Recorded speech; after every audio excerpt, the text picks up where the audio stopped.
Hello, everyone. Thank you so much for joining us. We are super excited for this Underwater Chats Impact session. This is an initiative that came about, after our convention. Before we get started, please be sure to choose your preferred language in the interpretation button that you'll see on your screen. So please choose. We'll have questions in different languages, so please be sure that you have the one that you prefer to do that. And if you can, please be sure also to rename yourself with either an EN or an SP for Spanish, English or Spanish. Así que para todos los que se están uniendo ahorita, muchísimas gracias por estar acá hoy. Por favor, seleccionen el idioma que quieran en el botón de interpretación abajo en su pantalla. Vamos a tener preguntas en español y en inglés, así que por favor, si así estamos seguros que todos están en el mismo canal, escojan ya sea inglés o español y estamos listos para empezar.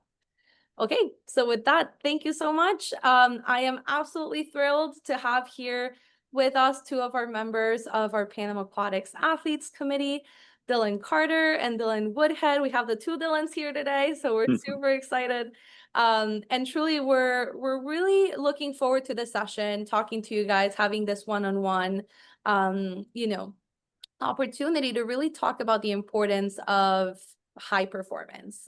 Usually we think of high performance as, just for the elite. And, until I get there, I have to think about it. But we think it's something that you should start thinking really early on, even, from early stages in development for athletes. So we're really excited for the conversation.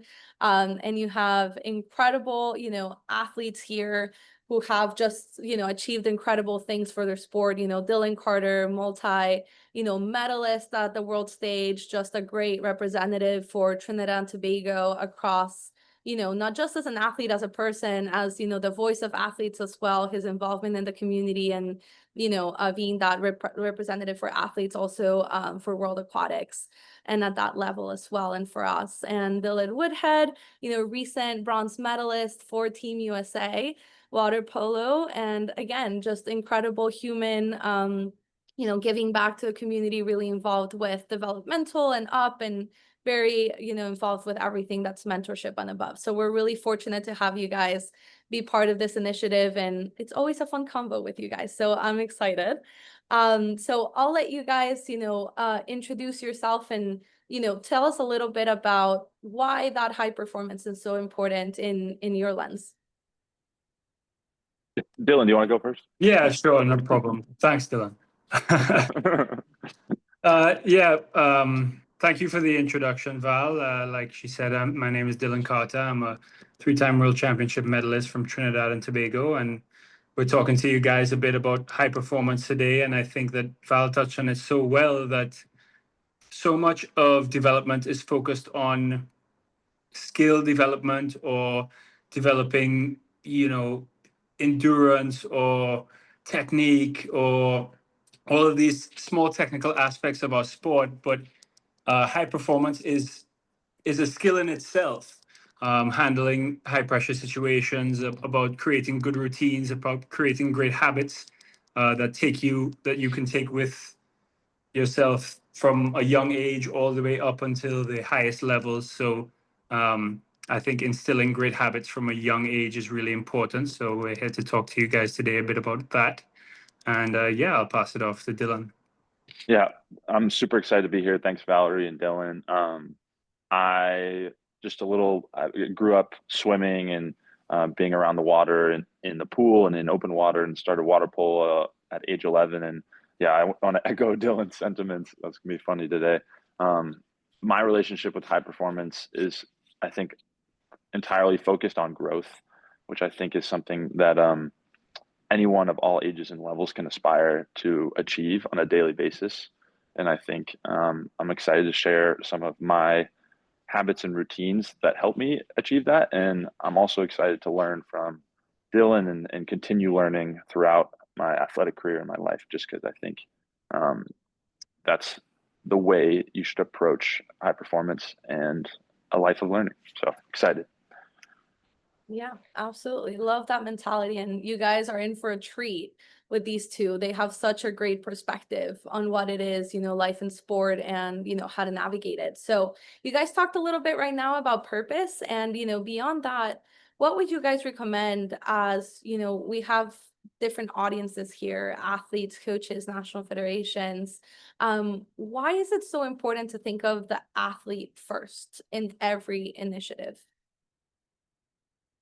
for high performance? Back, can you guys see me? Yep, all good. Yeah.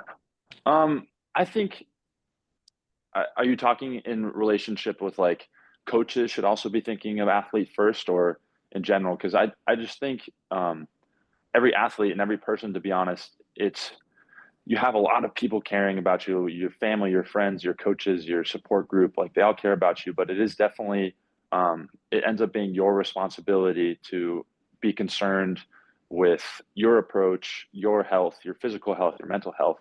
And that ownership, I think, is really important. And it's something that I think can educate you in how you should make your decisions. And those can be pushing yourself harder. Those can be knowing when to give yourself a rest. But putting the athlete first is, I think, vital to an individual success. And yeah, I don't know, Dylan, do you have anything to add on that? Yeah, I think there's so many aspects to us as people, right? There's Dylan the individual, Dylan the student, Dylan the brother, the son, the uh, cousin, whatever. But then there's also Dylan the athlete, right? And I think it just comes down to the decision making in your day-to-day life, and and just keeping that in mind, and also we know that balance is important, so you have to keep the person happy, and Dylan the person, Dylan the human being happy is what is going to help Dylan the athlete to perform. So understanding what that aspect of your personality needs in order to bring out the best part of yourself as the athlete is I guess what we mean when we say athlete first, is how you live and balance all aspects of your life to bring out that best aspect of the athlete, if that makes sense. For sure. And I think like maybe concretely for me, what that means is like being cognizant of my nutrition, being cognizant of my sleep, being cognizant of my rest when I'm training very hard. Those are all things that maybe are things that are putting the athlete first that come outside of your preparation or competition. So those are things that I think everyone knows that can think about, but just echoes the sentiment of athlete first.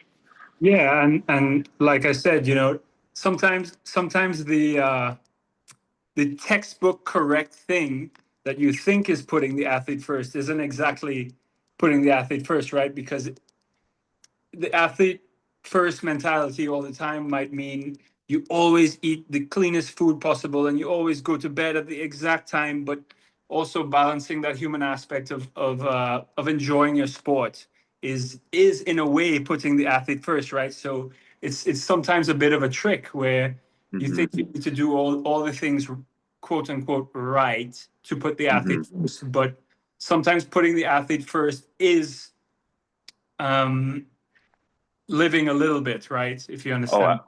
absolutely. Like you can almost think about it too in terms of like you're maximizing the long-term athlete in you. Like Exactly. maybe short-term, you don't need to have a dessert at like once a month, or maybe short-term you can go for another run and it'll be better for you. But like if you continue along this path of not understanding the balance that you yourself need, eventually you can hit burnout, you can overtrain. There's a number of ways that it can be detrimental for the long-term athlete that's you. So yeah, echoing your sentiment, balance is one of the most important things in life in general. And I think playing your sport or being an athlete at an elite level only heightens that importance.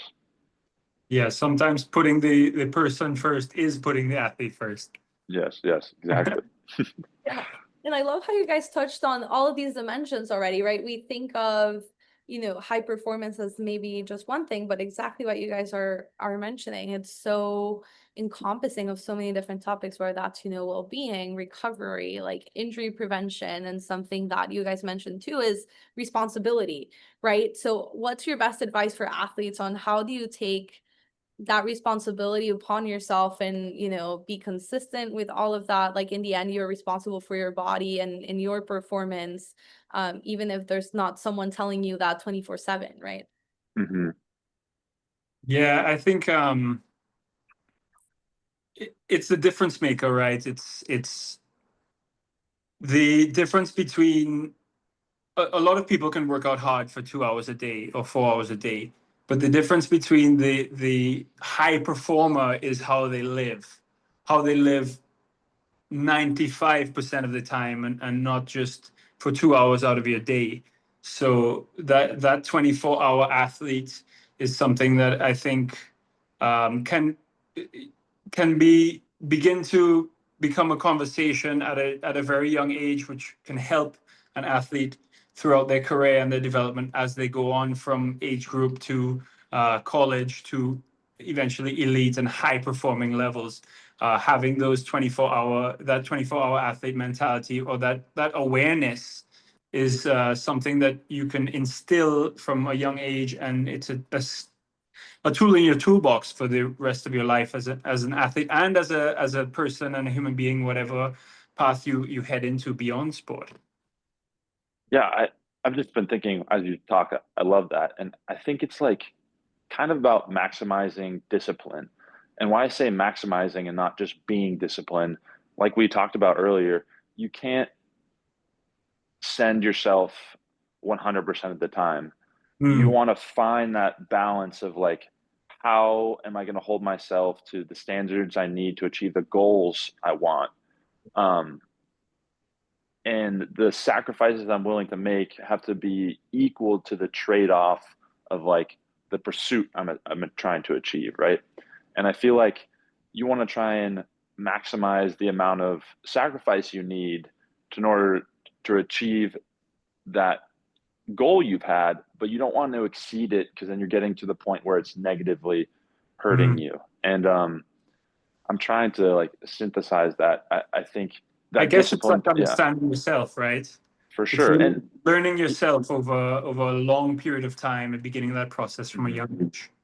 and I think it's like something that's continuously, you're continuously doing. Like I will make mistakes during my training process now, and like I imagine you might too. Just as an elite athlete, like, ooh, I did too much in the gym. I should have held back. Like now my back's hurt, or like I should have done more yesterday or the week before. Like it's not something that you'll find the correct solution for. It's something that you continuously do throughout your career and throughout your life. And I think that's why sports are so special, because it takes something, it demands something from you every day. But when Yeah. you have something to give and you get something back from it, that's just like a joy of yeah, competition and that. So Do does you that take sentiment make sense? Do you take Yeah. notes, Dylan? Do you use like a note-taking process to help understand what worked for you in a season, or when did you feel really good? Do you find that important? I try. The discipline to do it every day is very tough. I was able to do it like leading up to Paris. I took Mm.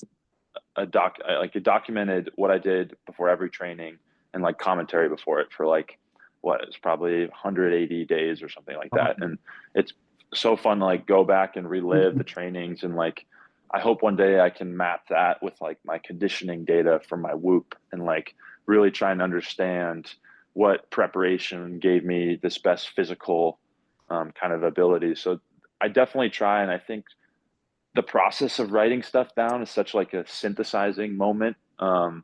about like what was important about you that day, like things that you learned that day.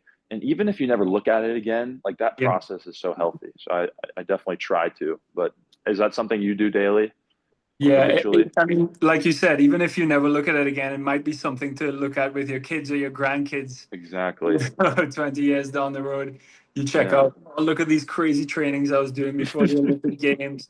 You know, your Exactly. granddad was really cool back in the day. It's fun. I had a coach recently just send me the trainings he did before the 2004 Olympics, and I'm like, that's impossible. You could never have done that. So I guess that just highlights how thresholds and training expectations change. But I think it also highlights the value of that documentation. I think it's pretty cool. Yeah, coming back to your question, I do try to take it like you, and use it to learn myself a bit better, and just yeah. um as you said, it's a constant growth, right? It's never finished. So understanding, and then as you change as a person, things that may have worked for you in the past may not work so well. So, yeah. Yeah, yeah, I love that you guys are touching on this awareness. I feel like as athletes, like we're so aware of our bodies in the water, but it's also so important to be aware outside of it. Like Yeah. how are you feeling? Like, yeah, like Dylan said, oh, maybe I took it too far in the gym today. That didn't feel really good, or that felt really great. And like that is awesome. Like, the 30-30-30 rule or something like that of, 30% of the time you're gonna feel great, 30% you're not gonna feel great at all, and the 30% are gonna be like in the middle. And that extra 10% is kind of like variable, right? So I think I love what you guys are mentioning. I also kept my little like notebook. I think it was like a year and a half before the Olympics, kind of switching gears. Because for me, it was tough to qualify. I was injured all the time, and getting into the mindset of, okay, what can I do in my power to get there? And even something that's, beyond what you guys are mentioning, I loved writing down my goals for the day. Like maybe the goal was not a PB that day. Maybe the goal was my shoulder didn't hurt that day, right? How well did I recover? Did I ice? Did I do all my stretching? Or, what else can I figure out? Like I need to find other strengths, right? If I'm injured or something like that. So I think all of us in the mentorship program have talked about this with our mentees. Just the power of writing down your goals is so, so powerful. Like, how has that manifested for you guys? At least for me personally, I know that was really important as an athlete, but now also on the coaching perspective with little kiddos, like you're like 9, 10 years old, and we always start the season with, what's your biggest dream in sport? Like dream big, like there's no limits to it. And you just see their eyes like really like anything. And they're like, yeah, anything. And, it ranges from doing a cut to winning an Olympic medal or, world record holders. Like it's incredible the power of that. Yeah. And it comes down into understanding why are you in this sport, right? What do you want to get out of it? What is that ultimate goal? It could be going to college. It could be representing your country. It could be, so it could be the Olympic Games, or it could be just, I want to challenge myself and see how far I can go. But understanding why you're in this sport as a ultimate goal, and then making smaller, like medium term and short term goals to that sort of now encompass the whole process, right? Because as an age grouper, we always had goal setting day, and it would be so fun to write down whatever time you want to go at the end of the season. But now I look back on that, and I think, okay, it's fun to write down the time, but what are you doing to get to that time? And how is achieving that time taking you towards your ultimate goal, whatever that may be? So my goal setting as an athlete and as a person has broken down into a lot more segments as I've gone on and on into the sport, into process goals and extreme short-term goals of the day. Like you said, Val, what do I need to do today to achieve what I want in a month's time and 3 months and a year? Yeah, my process is the same, like outcome, ultimate goals, your process goals, and then I'm a big checklist guy. And the checklist can be applied to my sport, it can be applied to my life, but I think segmenting and breaking up those goals into more manageable things that you can focus on in the short term that build you towards that ultimate goal that drives you, I think that's the best framework that I've been able to find too. So I'm aligned with you in that. Yeah, absolutely. And what is your guys's kind of, lasting advice for our athletes on, how to think about their careers and framing that for themselves to make it also a great experience that, as you mentioned, Dylan, kind of like looking back how many years from now and just looking, oh, that was the best time of my life when I was doing that. Well, I have more good times coming, that's for sure. I'm going to try and make those, but I definitely think the goal setting that we've talked about, that's been a huge help for me in all aspects of my life. Um, I try to wrap my head around this like this term in Japanese called kaizen, which is continuous improvement, and I think that's kind of what we touched on today. It's a process. It's a line that you will never find. You're constantly going to be um, adjusting your level of commitment, your level of sacrifice, and I think the point of that is just like the goal should be the things you want to achieve, but the goal should be to try and continually get better, and that's what I'm going to try and do. And I think if you're constantly in that pursuit, you're on the right track no matter where you're going. Yeah, I think that's so profound. I think the ultimate goal is just about uh, becoming the person you want to be, right? Hmm. And don't we all, isn't sport just a avenue for us to challenge ourselves and grow as people? Because you don't become the Olympic champion when you touch the wall and win. You Hmm. were already that person. You were that Hmm. person. You just went out and did the thing. So Hmm. through your process, you're challenging yourself to grow and improve as a person, as a human being, until you are that person that you aspire to be, who does the task that you hope that you would do. So the task is just a measurement of how far you are along of your process, your growth process as a human being, right? As your Hmm. character development.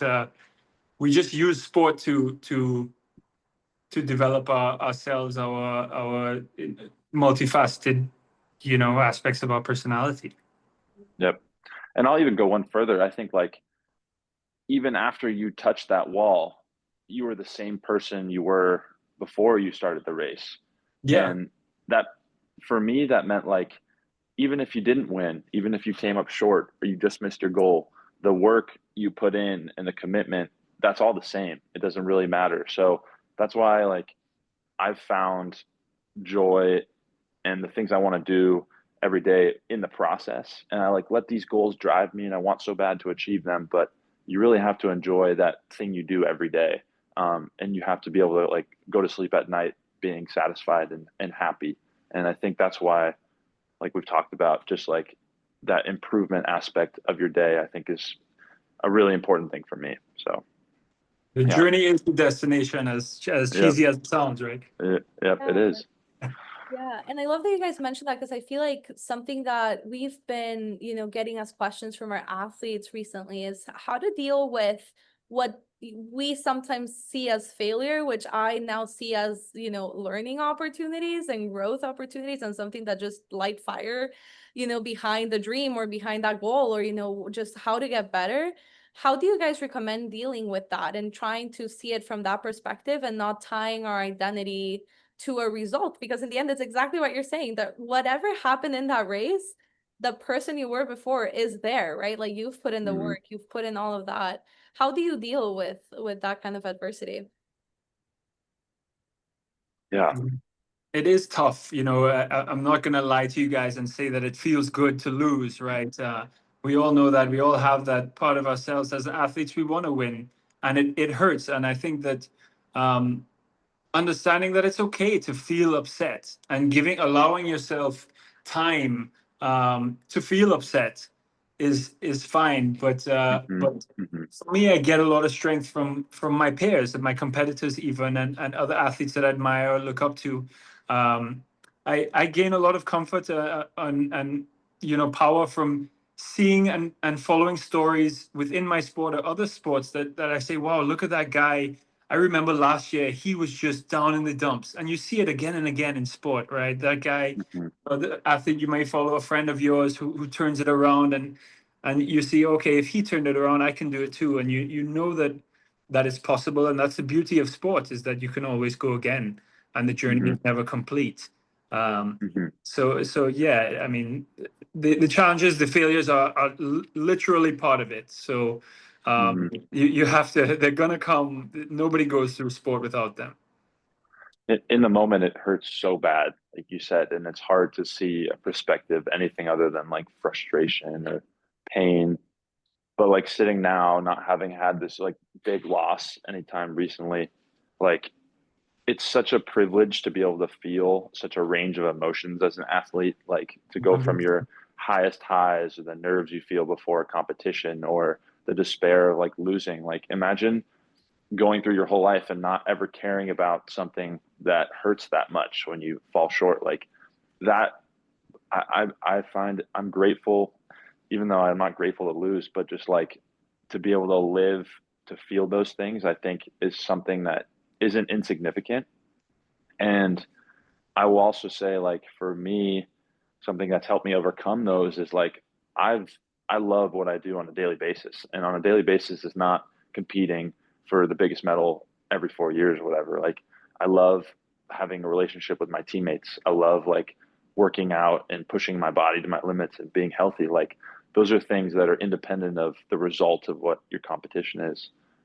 So that always helps me get back on the horse, and that pursuit of improvement does too. But I think what you said about allowing yourself time to recover and feel those emotions, I think is super important, but trusting that it will pass. And, Yeah. and yeah. Like you said, it is such a privilege to live in this emotional range of like, I mean, when Yeah. there's honestly, I couldn't tell you anything I've done in my life that makes me feel as high as I do as a great performance, right? You know that Hmm. with your teammates or winning on your own, or Hmm. it's there's nothing like it. You can't describe it to anyone who doesn't participate in a sport, or doesn't challenge themselves or put themselves out there on that line.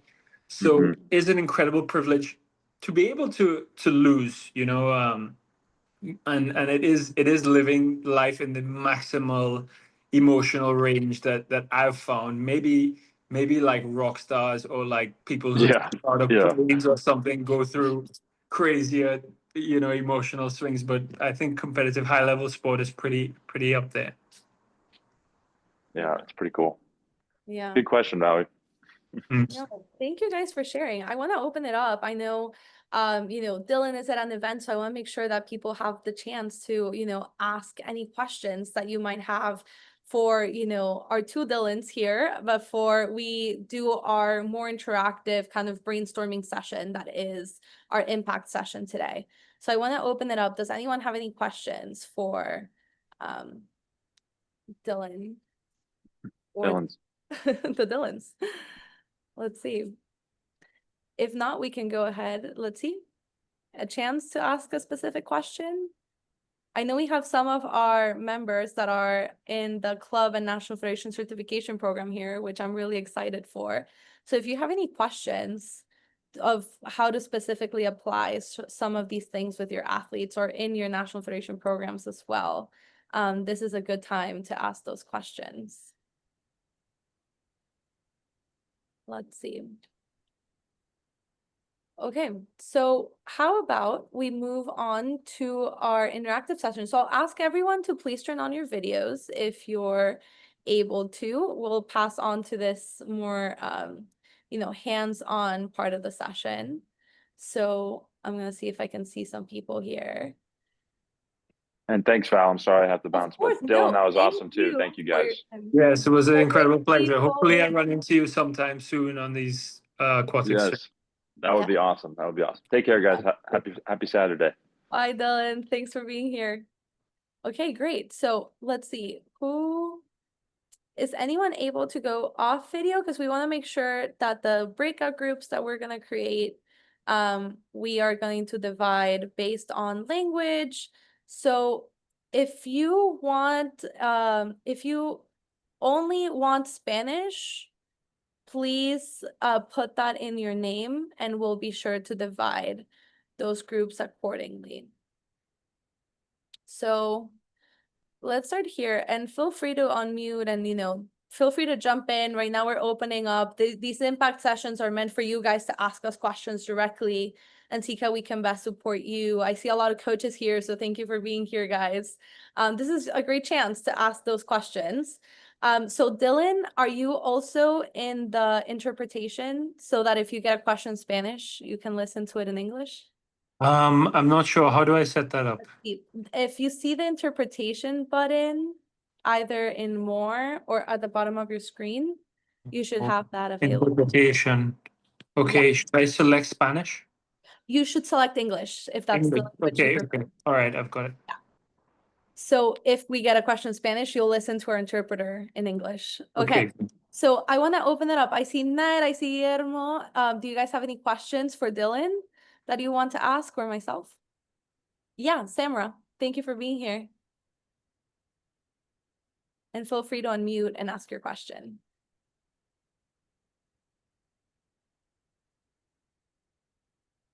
Can you hear us there? Hi, good afternoon. Hi, how are you? Hi, I'm Samra Conleth. I'm from Trinidad and Tobago, and I'm very happy to see Mr. Dylan Carter. I'm so happy. Yes, it's a I pleasure. have summoned you when I have summoned you back in the early 2000s, so I know you as a little kid, and I'm so proud Wow. of you, and I'm so proud of the work you have been doing. Well, thank So you. now I'm a swim coach, and I have just one question about the goal settings. Hmm. How early should children who are thinking of competitive swimming, how early they should start planning these goals?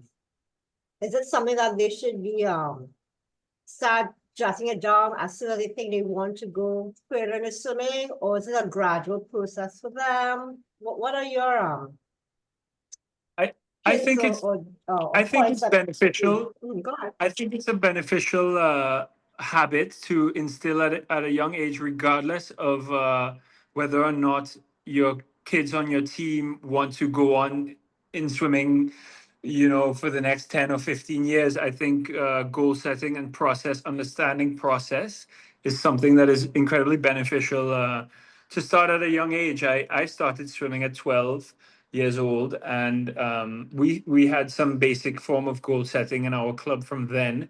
But like I said earlier, I think that it's great to start to break down that goal setting, even from the beginning of your teenage years, your preteen years, when you're starting to get into a bit of a competitive mindset, to start to understand not only what time do I want to go at the end of the season, but how am I going to get there, and what am I going to adjust or change in my lifestyle, or how I train, or in my skills to achieve that goal, and how does that end of season goal reflect my larger goal from why I'm in this sport. And I think it's an important reflection to have for any youngster to understand, what am I doing, what am I in swimming or water polo, whatever it is, why am I in this sport? Is it because mom wants me to be here, or is it because I want to go off to university, or is it because I like to hang out with my friends, or is it because I just enjoy swimming?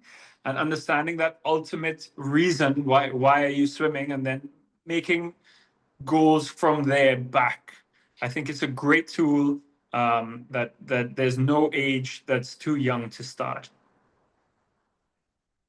Yeah. Yeah, I love that. And Thank you. I see Ned, who's also in our club certification program. Ned, do you have any questions you want to ask Dylan as well? I know your initiatives have been awesome. I think this is a great chance to get feedback on that.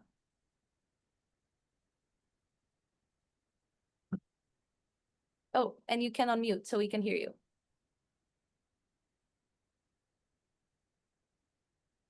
Okay, I think it's how you balance your coaching style with young swimmers versus what parents want. Maybe I'll leave that to you, Val, because I'm not coaching. All good. Yeah, I feel like I guess after this, Dylan, you can give your athlete perspective, maybe what Yeah. what you would like, but something we recommend a lot is involving parents in your vision, and your vision as a coach and your vision for your club, which we've stressed a lot in our certification program.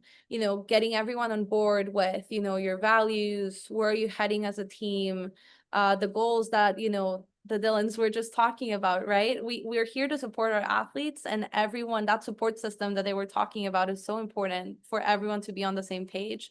And it's not, I think this, you think that, right? It's how are we best supporting our athlete based on what they want, right? It's not what the coach wants or the parent wants. In the end, we can guide the athlete as much as we can, but it's what they want and based on their dreams too, right? And we ask kids sometimes, what their dream is, and they're like, honestly, I don't have that big of a dream in the sport. I would want to be here and hang out with my friends, and that is so fine as well. Like, why would you be pushing a kid that doesn't want that?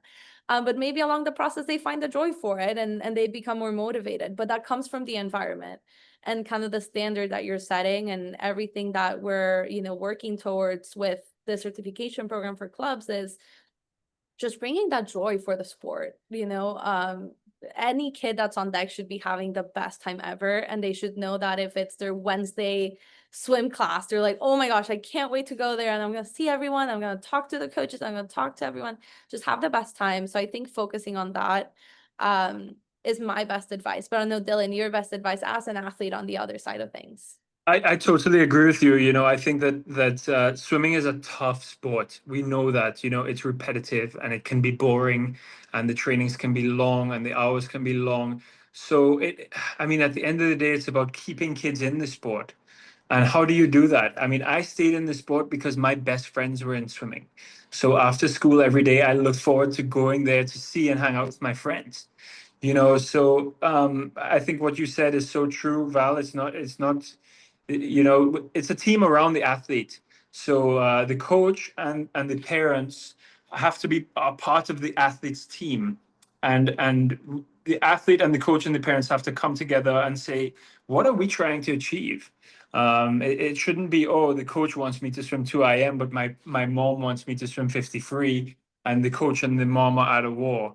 I think it should be always the coach and the parents and the athletes should be work as a team and have an open conversation with each other, no matter the age of the athlete.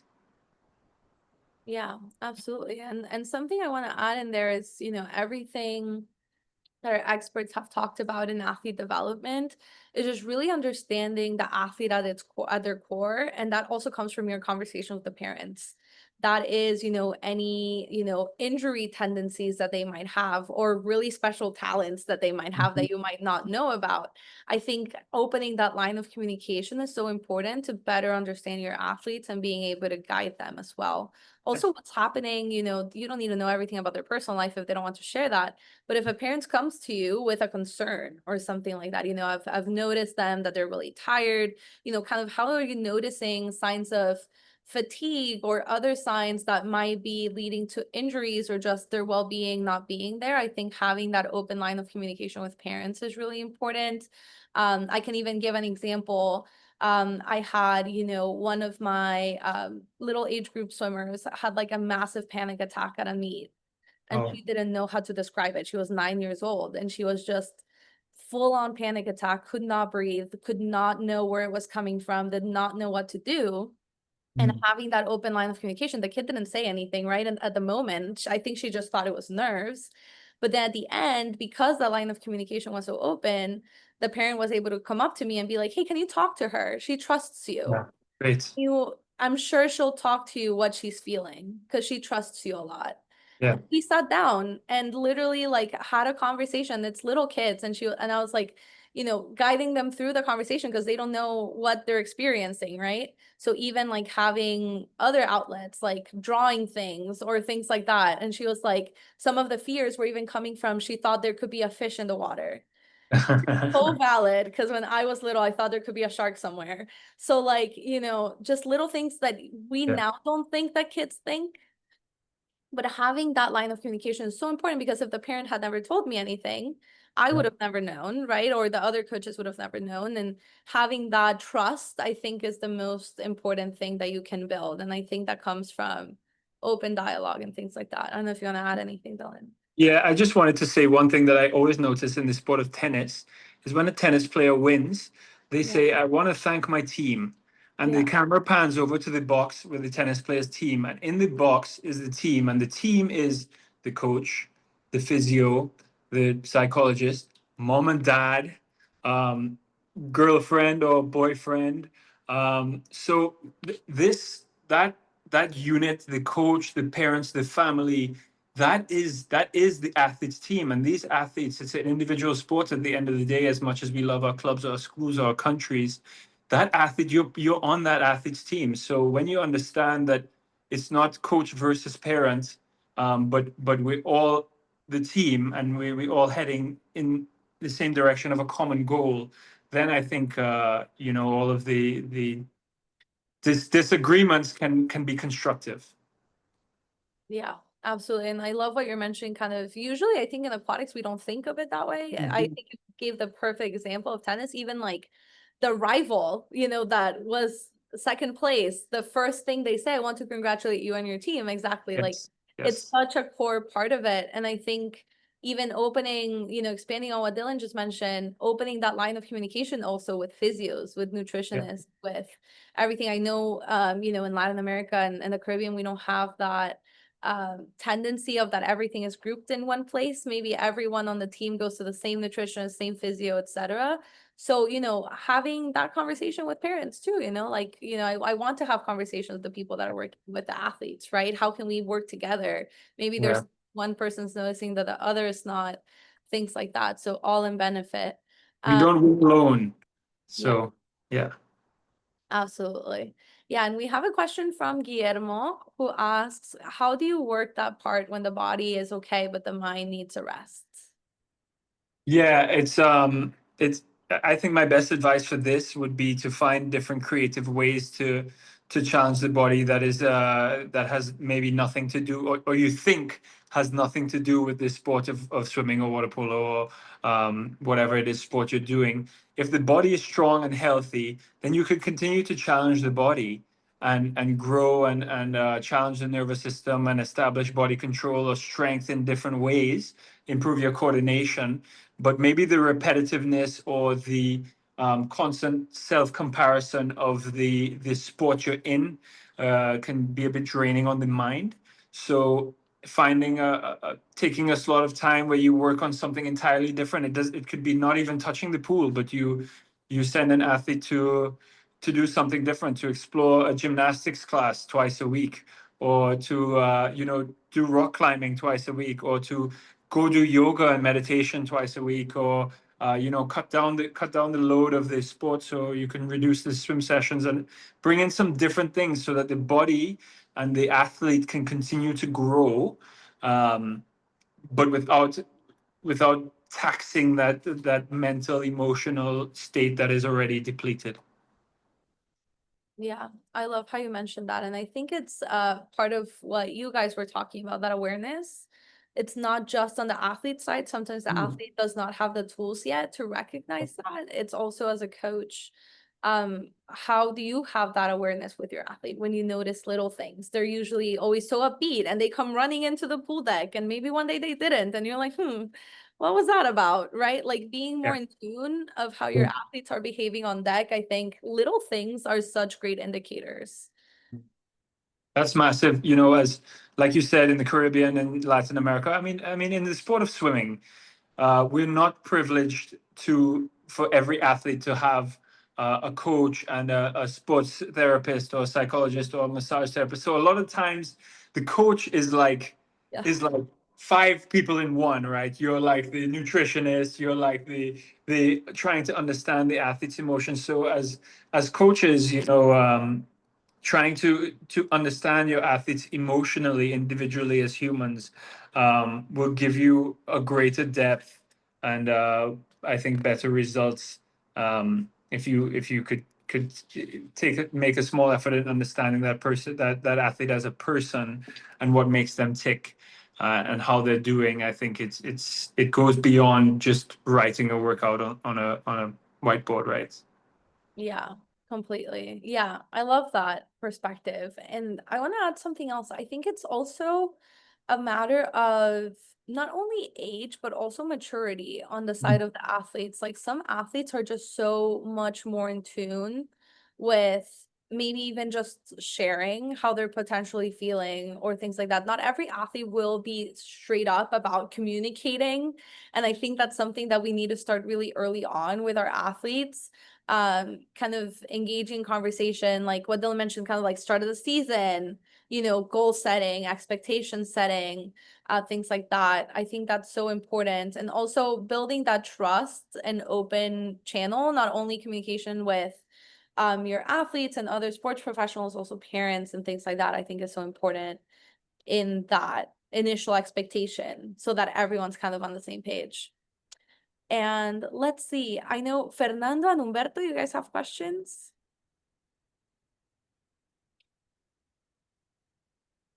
And feel free to ask them in Spanish.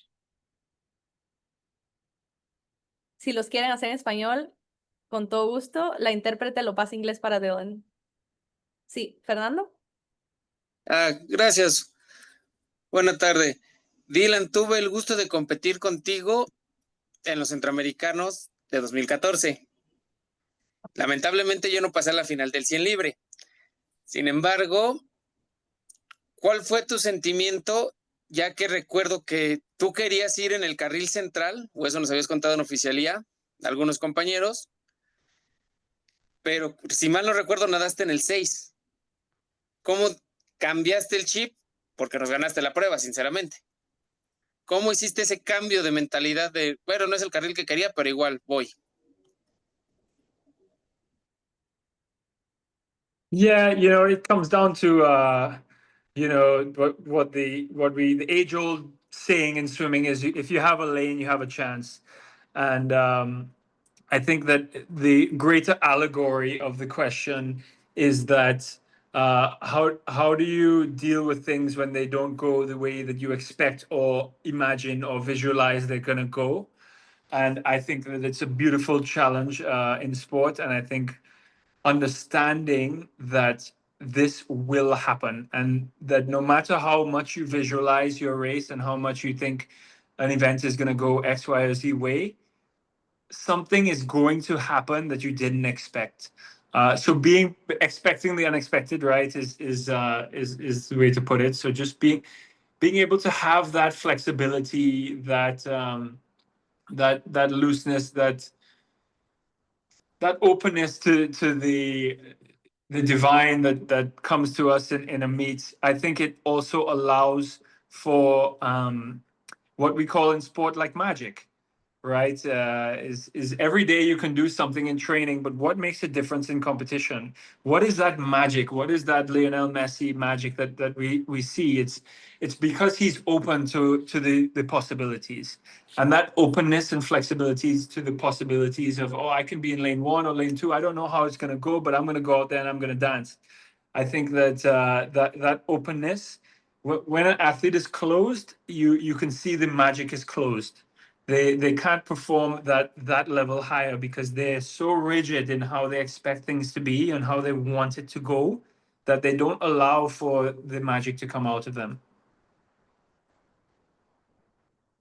Yeah, I love that. And how would you would have wanted a coach or a teammate to talk to you about that? Maybe from like switching mentorship position, you're now a mentor and have experienced that, but maybe the first time you experienced that, what would have you liked to hear? What did someone tell you on how to navigate that? Oh, that's tough. Yeah, I think it's tough to know what exactly to say to everybody, and everyone is different. But I think just letting whoever know that this is part of it. When you're younger, you maybe don't understand that is part of it, and you want things to go a certain way. So understanding that is what you signed up for, and this is the sport. This is, if you love swimming, then you must love this, because this is sport, right? So I think understanding that it's part of the game it would have been maybe helpful for me. Great advice. And now we have a question from Ruth. Do you want to go ahead?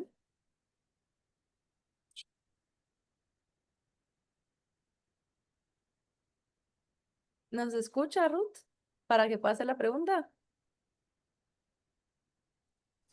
Hola, sí, escucho. Súper, sí.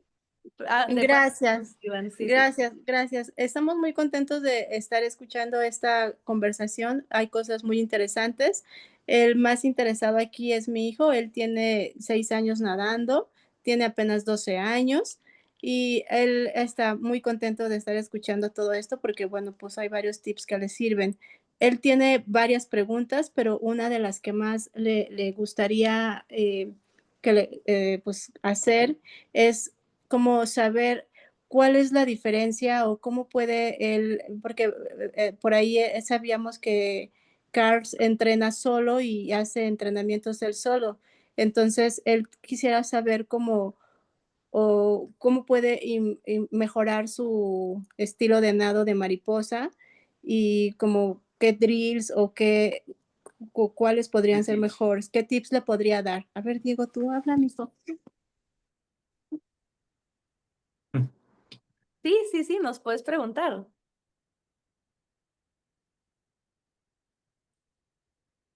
Dylan, you want to go ahead?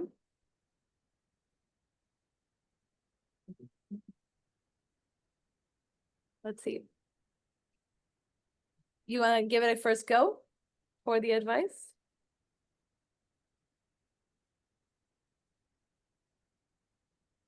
Sorry.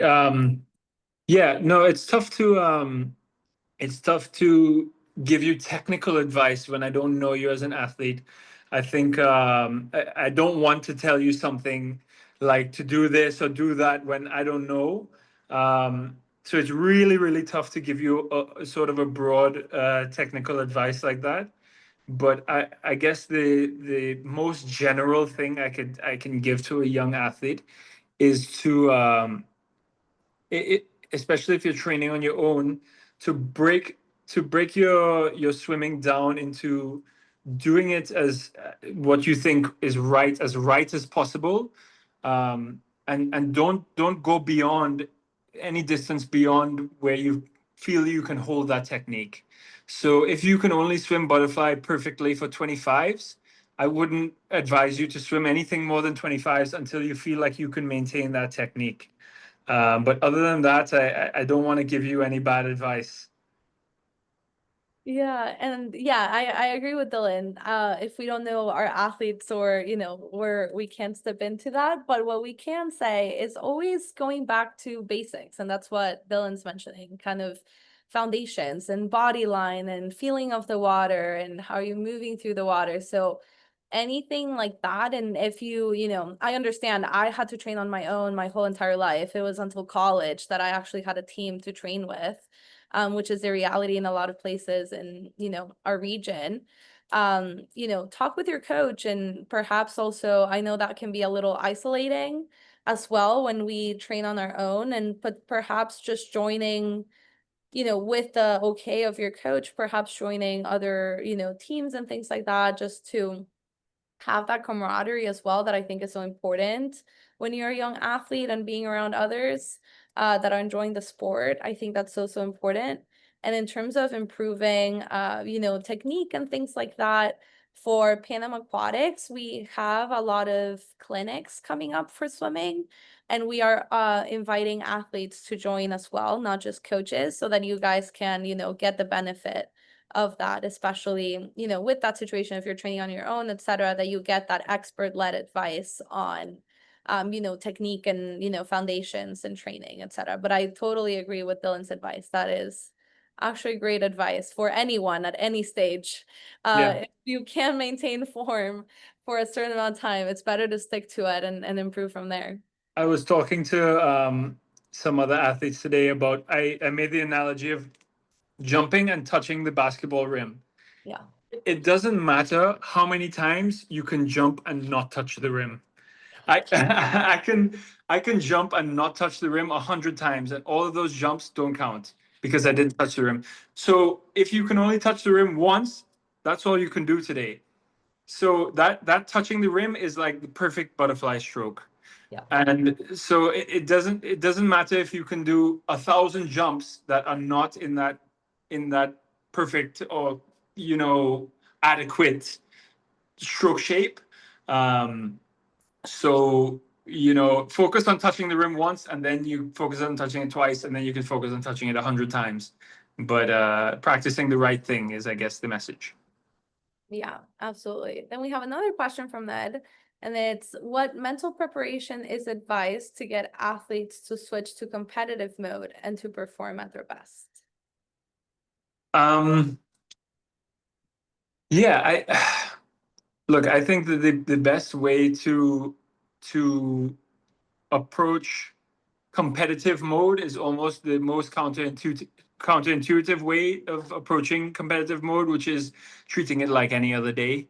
I think that the best performances come out when you feel at home, when you feel relaxed, when you feel comfortable in your own skin, and you feel like you're able to express yourself.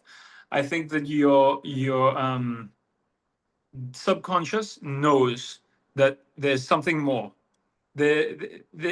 They know, they see the people in the stands, they see mom and dad showed up, they see the competitors on the block next to you. So your brain, you don't need to tell your subconscious that you're at the meet, because it already knows. So I think just allowing yourself the freedom to express yourself, and the flexibility and the openness to allow for that magic to happen, and sort of switching off that, going from pilot to autopilot in a way, would be my best advice to, because as you go on in the sport from age group to college to elite, the pressure gets higher and higher and higher. So if you establish a habit of creating a lot of tension around your performance at a young age, that it's not a, maybe it helps when the stakes are really low, but when the stakes get higher and higher, that competitive mode can sometimes backfire on you. Yeah, and Dylan, going off of that, can you share a little bit of what it actually feels like in your experience being at the world stage fighting for medals? What is that feeling like? How do you stay focused, grounded on your goals, and you're laying your chance, but also there's so much at stake at that point, like what you've been working on your whole life? How do you manage that in that moment, like leading up to the race and like right before the race? Yeah, I think it's a careful balance between visualization and mental preparation, and then also enjoyment. Like my best meets have always come when I wasn't in there super stiff, like I've got to win a medal and I need to do this prelim and I got to smash it. I don't know if that's just my personality. I don't know how you felt about that, Val. But I think that, it's, yeah, enjoying yourself, and reminding yourself why you do it, and it's a beautiful thing, right? Being at the world stage and having that opportunity to fight for whatever it is you're fighting for, it's an incredible privilege. So allowing yourself to enjoy that and be open to the experience, and then experiencing it, has always been the best way of managing it for me. And of course, I've had times where I've managed it well and times when I haven't. But I think looking at the times when I haven't are the times where I felt like I tried really hard, or I was super stiff, or I felt like I had a goal that I had to achieve. Whenever I felt like, the consequences of failure were so big, then you almost become like a failure magnet. Yeah. Yeah, and how do you even bounce back from that? I remember, like, at least in my case, the last time that I just got so nervous, so in my head, it was exactly that. I was like, I so wanted that Olympic cut, and like I just froze. Like I couldn't even swim. Like you would see me swim and you're like, what happened to her? Like it's like incredible what the mind can do.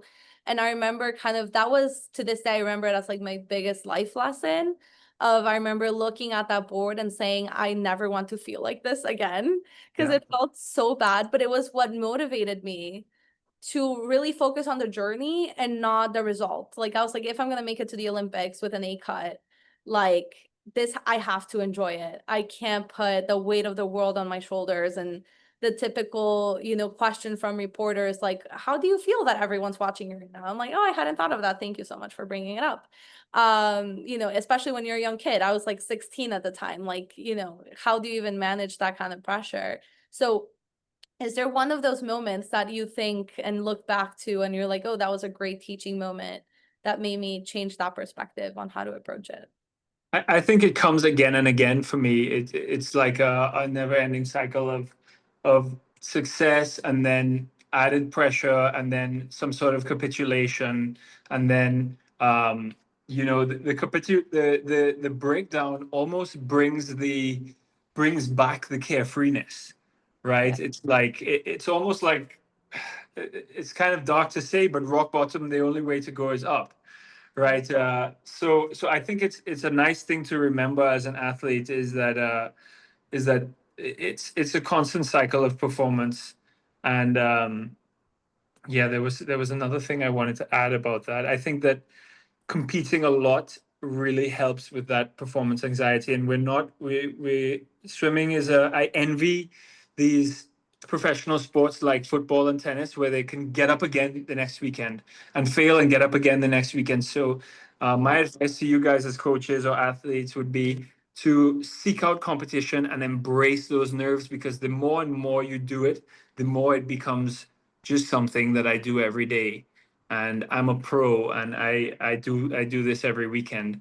So embracing those competitions and taking on every meet as a challenge, instead of just saying, oh, 10 of the meets out of the year I'm untapered, so they don't matter. And then when you get to the meet at the end, it's like, this is the big thing, so you really got to show up now.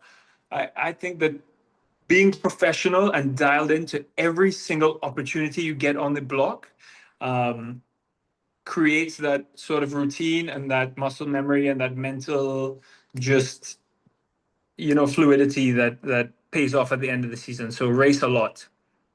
Yeah, I love that advice. And with that great piece of advice, thank you guys for joining us today. This was so great to talk with you all. Thank you to both of our Dylans for being here today. Thank you so much for your time. And as always, you can reach us at our athletes committee at this email, athletes@panamakquatics.com. Pretty easy to remember.